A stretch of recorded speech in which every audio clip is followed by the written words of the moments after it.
Hello बच्चा party, क्या हाल चाल। वेलकम टू देव गुरुकुल। तो आज हम कंटिन्यू करने वाले हैं हमारे लाइफ प्रोसेस के सेकंड पार्ट में, जहां हम पढ़ेंगे autotrophic nutrition in plant. Okay, तो आई विल सजेस्ट, जिस किसी ने भी पहला पार्ट नहीं देखा है, आप पहले फर्स्ट पार्ट को देख लीजिएगा, क्योंकि मैंने सारा इंट्रोडक्शन वहां करा दिया है।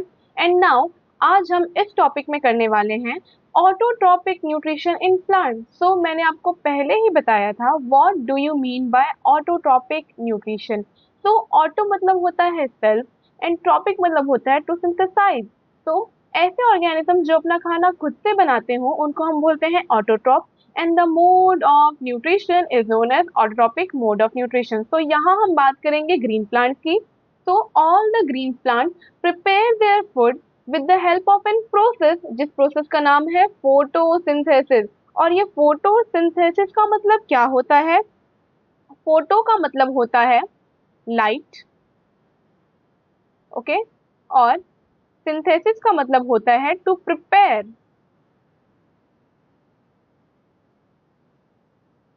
तो basically photosynthesis is a physiochemical process by which green plants prepare their food from simple inorganic substance जैसे कि कार्बन डाइऑक्साइड और वाटर। तो एटमॉस्फेयर में जो कार्बन डाइऑक्साइड है और वाटर है उसका यूज करते हुए प्लांट अपना प्रोसेस करती है, जिसको हम बोलते हैं फोटोसिंथेसिस।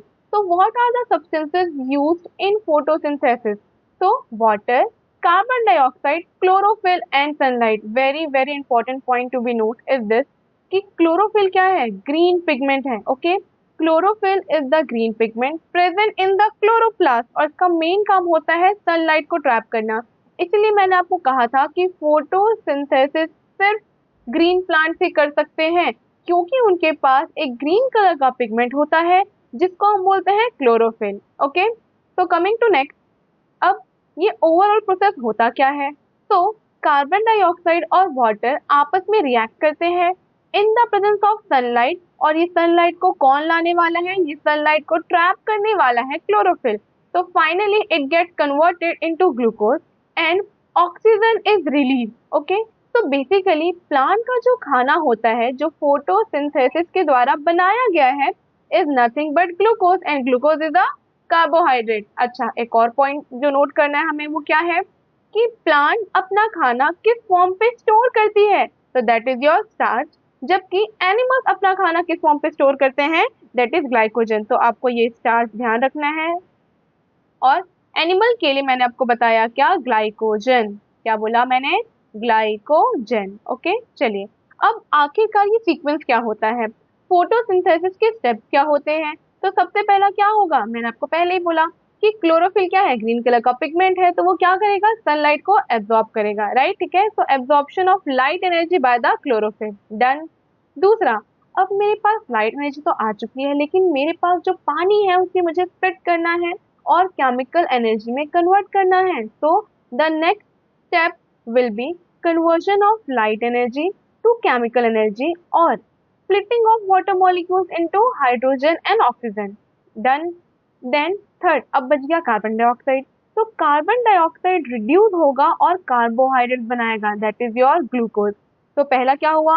पहला, क्लोरोफिल ने लाइट एनर्जी को एब्जॉर्ब किया। दूसरा, ये जो लाइट एनर्जी थी उसको केमिकल एनर्जी में कन्वर्ट कर दिया गया bye the splitting of water molecules into hydrogen and oxygen. And third, reduction of carbon dioxide into carbohydrate. ठीक है, और ये सारा सीक्वेंस में होता है। बट एनसीईआरटी के बहुत सारे ऐसे पॉइंट्स होते हैं जो आपको नोट करना बहुत जरूरी है, क्योंकि इसी पॉइंट से क्वेश्चन पूछा जाता है। तो यहाँ पर एनसीईआरटी का मैंने एक पॉइंट लिखा हुआ है, ऑल स्टेप डज नॉट ओकर वन आफ्टर द अनदर। देखो, ये तो सारे स्टेप है फोटोसिंथेसिस के होने के, बट जरूरी नहीं है कि सारे स्टेप वन बाय वन ही हो, क्योंकि यहाँ पर एक एक्सेप्शन होता है डेजल प्लांट का। डेजल प्लांट जो होता है वो कार्बन डाइऑक्साइड रात में ही यूज करता है और एक इंटरमीडिएट बनाकर रख लेता है, जो कि प्रेजेंस ऑफ क्लोरोफिल के प्रेजेंस में नेक्स्ट डे होता है, राइट? तो dazzle plant is the exception. Okay, चलिए अब आते हैं नेक्स्ट। अब फोटोसिंथेसिस कहाँ होता है? तो photosynthesis is perform in the plant in the leaf. तो फोटोसिंथेसिस कहाँ पर होने वाला है भाई, लीफ पर परफॉर्म होने वाला है, राइट। तो आपको लीफ के दोनों ही कॉर्नर्स पता होना चाहिए कि उसकी मॉर्फोलॉजी क्या होती है और उसके सेल्स का ऑर्गेनाइजेशन क्या होता है। अगर मैं बात करूँ इसके मॉर्फोलॉजी की, तो आपने देखा होगा एक लीफ कुछ इस तरीके से नजर आता है, ठीक है। बीच में एक मोटा सा आपको फाइबर्स नजर आता है इस तरीके से, ओके। और साइड पे क्या होते हैं, बहुत सारे वेन्स नजर आते हैं, राइट, ठीक है। तो ये जो फ्लैटेंड कॉर्नर है इसको मैं क्या बोलती हूँ, लेमाइना, क्या बोलते हैं हम इसको, लेमाइना। और बीच में ये जो सबसे मोटा फाइबर है इसको हम बोलते हैं मिड रिप, क्या बोलते हैं, मिड रिप। और ये साइड साइड में जो छोटे छोटे फाइबर्स हैं इसको हम क्या बोलते हैं, वेन्स, क्या बोलते हैं हम, वेन्स। तो मॉर्फोलॉजिकली प्लांट में क्या क्या होता है, ये जो फ्लैटेंड स्ट्रक्चर है, ये जो फ्लैटेंड स्ट्रक्चर है उसको मैंने क्या बोला, लेमाइना या फिर लीफ ब्लेड, ठीक है। और ये जो छोटे छोटे फाइबर्स हैं इसको मैंने क्या बोला, वेन। और ये जो बीच में सेंटर में जो रन कर रहा है इसको हमने क्या बोला, मिड रिप। नाउ इसके सेल्स का ऑर्गेनाइजेशन कैसा होता है, तो अगर मैं लीफ के एनाटमी की बात करूंगी तो उसके पास ऊपर में होता है एक वैक्सीक्यूटिकल, उसके बाद एक लेयर होती है उसको हम क्या बोलते हैं, अब क्योंकि ये लेयर सबसे ऊपर में है तो अपर एपिडर्मिस, और सबसे नीचे रहेगा तो लोअर एपिडर्मिस। तो अपर एपिडर्मिस ऊपर में प्रेजेंट होता है और लोअर एपिडर्मिस सबसे लास्ट वाला अपना लेयरिंग है। इसके अलावा बीच में क्या होता है, क्लोरोप्लास्ट के सेल प्रेजेंट होते हैं और इसी क्लोरोप्लास्ट के सेल के अंदर होता है क्लोरोफिल, और बहुत सारा एयर स्पेस प्रेजेंट रहेगा। And the most important point to be note that जो लोअर एपिडर्मिस है वहां पर आपको कुछ ओपनिंग नजर आ रही होगी, ठीक है। तो ये दोनों क्या बनाया हुआ है, ये हमारे गार्ड सेल, और ये गार्ड सेल किसके पार्ट है, स्टोमेटा के पार्ट्स हैं, राइट, ठीक है। तो लोअर एपिडर्मिस में हमारे पास एक टाइनी टाइनी पोर्स नजर आते हैं जिसको हम क्या बोलते हैं, स्टोमेटा। तो इस स्लाइड से हमने ये तो सीख लिया कि फोटोसिंथेसिस कहाँ परफॉर्म होने वाला है, लीफ में।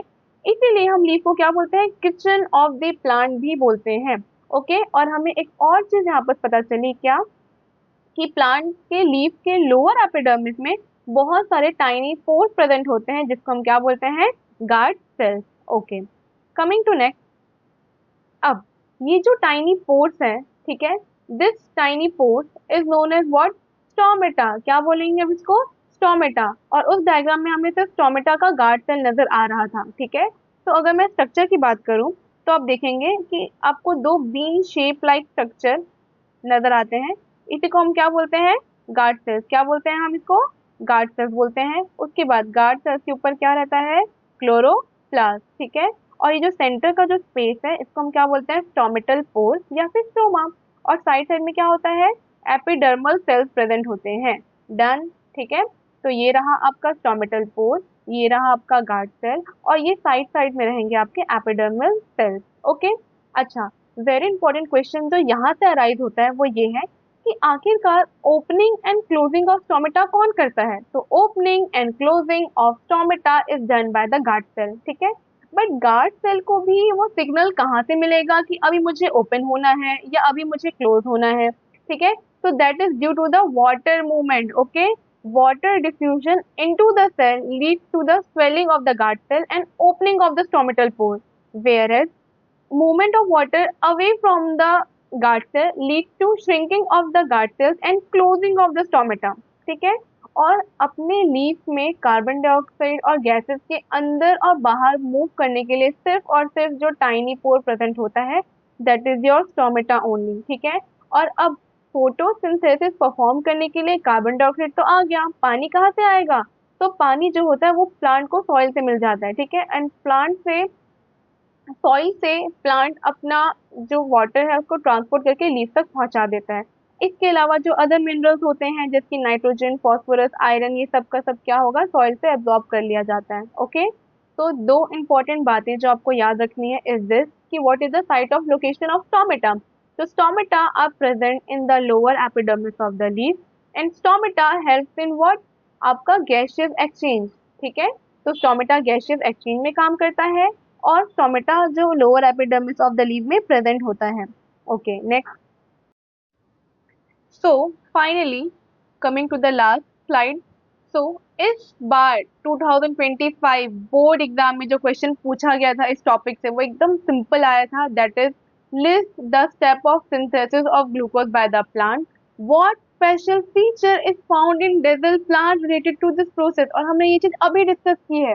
तो हमने देखा कि जो स्टेप ऑफ सिंथेसिस है मतलब वो फोटोसिंथेसिस की बात कर रहा है। उसमें हमने 3 स्टेप देखे, कौन-कौन सा? पहला absorption of light energy by the chlorophyll, दूसरा conversion of light energy to chemical energy by the splitting of water molecule और तीसरा reduction of carbon dioxide to carbohydrate. And finally हमने एक और चीज डिस्कस किया था उसी स्लाइड में कि वो स्पेशल फीचर क्या है प्लांट के पास, डेजल प्लांट के पास। तो हमने देखा था कि डेजल प्लांट कार्बन डाइऑक्साइड को क्या करता है, रात में ही यूज कर लेता है एंड रात में यूज करके एक इंटरमीडिएट बना लेगा और नेक्स्ट डे क्लोरोफिल के प्रेजेंस में अपना फोटोसिंथेसिस कंप्लीट कर लेता है। ओके, सो आई होप आपको ये सारी चीजें समझ में आई होंगी।